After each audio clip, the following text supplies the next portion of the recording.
It is such a big Monday Night Football game tonight with the Bills on the road against the Bengals. The Bills are a very short favorite here in this spot. And to discuss it now, Steve Tasker joins the program, had an illustrious career in the NFL, now co-hosts One Bills Live on WGR Sports Radio 550 weekdays from 1 to 3 Eastern Time. Steve, it's a pleasure. How are you? I'm doing great. Thanks for having me on, guys. Yeah, you bet. Let's begin with the Buffalo side, obviously, in this game tonight against the Bengals. I mean, when you look back at last year and say what really held the Bills back, it was just a miraculous game and a loss that they suffered at Kansas City. If anything is holding the Bills back this year, what do you think it is? Probably their own health. That's been one of the things that has kind of hamstrung their ability to play their best. Micah Hyde, the great safety, was out early in the season. Of course, Von Miller on Thanksgiving, they lost him for the season. And then other guys, particularly early in the season, they had a rash of injuries that kind of held them back, I think, a little bit. In the beginning, they went into a swoon mid-season, lost 2 straight games, one to the Jets, one to the Vikings. Mm-hmm. And I think Josh Allen, during that stretch of those games, even though they still won most of their games, even in the stretch where they swooned, they turned it over, particularly in the red zone. And I think if there's one thing that has held them back, it has been the turnovers and the turnover margin that they haven't been able to win. They're still winning games, no question, a 6-game winning streak. But turnovers have kept games close. And if they can get rid of that, they're really, really hard to beat. Is Poyer going to play? What's that? Yeah, that's a question mark. He's still questionable. Yeah. I would say probably will give it a shot. I don't know. I don't think if the way the Bills do this, their culture is that they take care of their players. And that's one of the reasons guys are signing there as free agents. The reputation the Bills have is they protect these players from themselves. A guy wants to go when he's not quite ready, they won't let him go. They hold guys out knowing that they'll be better for it in the long run. They'll come back 100% and play better in the coming weeks than they will if they drag an injury around for a month and a half. So that's the way they do it. It wouldn't surprise me if they held him out, if indeed his injury is that bad. I don't know if it is. He's been dragging a knee around. He had his elbow hurt early in the season.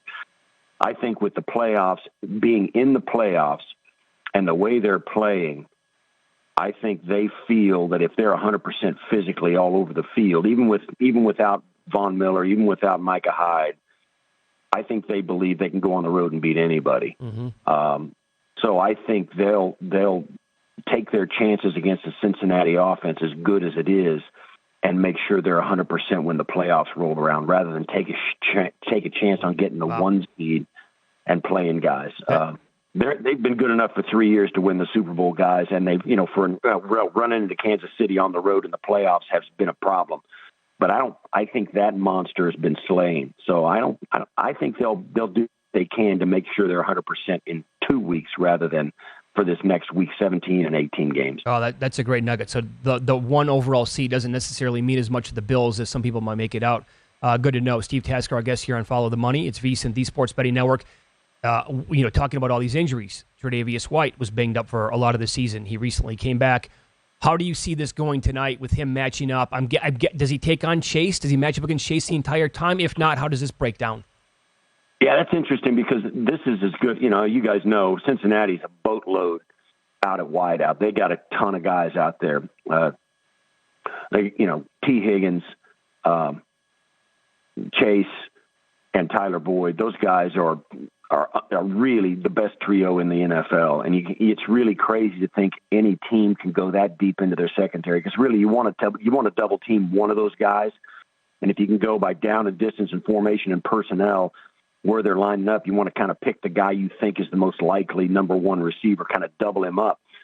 Oh man, who's got 4 corners good enough to double somebody and go man to man on the other 2 guys that you're not doubling? So I think this is a night where the Bills will zone it off. They'll use their linebackers, Milano and Tremaine Edmonds, to try and clog up some passing lanes. I think the key really for this game defensively for Buffalo is how fast and how few people it takes to put pressure on Joe Burrow. If they can get quick pressure with as few guys as possible, 4 or 3, they're going to have a chance. But if it starts taking 5 guys, 6 guys, and they get spread thinner and thinner in the secondary, that plays into Cincinnati's hands. So it'll be up to the front 4 of Buffalo to really take the pressure off their secondary. In past years, it's been just the opposite of that. The secondary has covered for those guys up front, but this year it has been different. The front 4 has really played much, much better, and that's been the key. How do you feel about Josh's game right now? And if the turnover bug has gone away, and also the stretch where he's been running into bad weather games as well, and maybe if they found something there with the rushing attack against Chicago. Yeah, that's the thing. And a lot of people complain or whatever, they kind of discount Buffalo's rushing attack because Josh Allen is a part of it. You can do that if you want when we're sitting here on the radio talking about it. But, man, when you're on the field, you got to defend it. It's a problem. The Bills run the ball better than Cincinnati. Devin Singletary has had a better statistical year than Joe Mixon. They're a load up front. They run the ball really well. And Josh Allen, I'll tell you this, if the Bills don't turn the football over, you can't beat them. They're just too good. Josh throws it too well. He forces the defense to cover every inch of the field all the time, and that's just too much to ask of those guys. He throws it too well. Diggs is too good. Gabe Davis, Isaiah McKenzie. Now they got Cole Beasley back in the mix, and they've started to get real mileage out of James Cook and Devin Singletary. Josh Allen and this offense, along with the defense that they have, man, oh man, they're a load. So Allen, you're right. There's a time when he starts, thinking outside the box and trying to do some things he doesn't need to do. He loves to show his arm off, and it gets him into trouble sometimes. We'll see what happens when these games get big, whether he can sit back and let his teammates help him. But I think that's the key. If Josh Allen takes a deep breath, takes what the defense gives him, this Bills team is an absolute wrecking crew. Yeah. Don't disagree at all. Does Diggs snap out of kind of a mini funk that he's in? I mean, based on who he is and how he produces basically every single week. Steve, his last 3 games, 37 yards, 60, and 26. And Gabe Davis is, you don't know what you're going to get from him every game, too. So does Diggs actually snap out of it tonight, you think? Yeah, I think he's got a chance to do that. I think they'll make a concerted effort to get him involved. And it's when he's involved, he really elevates the rest of the receiving core, because when he draws some attention, Gabe Davis is better, Isaiah McKenzie's better, even Khalil Shakir, the rookie, is better. So their receiving core, I think, because of the problems Josh has had turning it over, I think that people have the shine has come off their receiving core. I don't think they're untalented or anything like that. I think it is a function of Josh more from the pocket, running the football.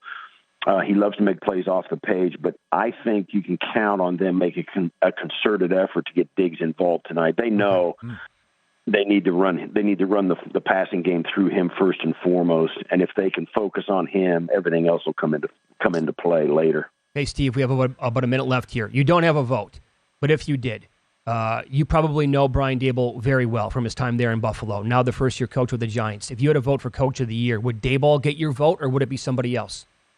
I think so. I know him. He's a friend of mine. So, yeah, if Dave should get my vote. They are I think, most overachieving team in the league this year, from start to finish. Certainly they got off to a fast start. Nobody expected that. But being able to hang on and squeeze out the wins that they have this season in that division, you got to tip your hat to Brian Daboll and the Giants. They have really played well. They've won games exactly the way they have had to run games, and he has helped Daniel Jones really become a quarterback that the Giants can win with. A lot of people had their doubts when Brian Daboll, and that doesn't even mean that Daniel Jones will be there next year. I mean, they may get somebody, but man, oh man, he gets the most out of the quarterback, and you got to tip your hat to him. So yes, I would agree. I think Brian Daboll deserves strong consideration for Coach of the Year, and if I had a vote, he's my guy. You can follow Steve on Twitter. He is at Steve Tasker89, co-host of One Bills Live, WGR Sports Radio 550 weekdays, 1 to 3 p.m. Eastern Time. Steve, thanks so much for the time today. Happy New Year. Guys, I appreciate it. It was a lot of fun. Visit VSiN.com to get current odds, listen for free, find showtimes, and download VSiN sports betting podcasts.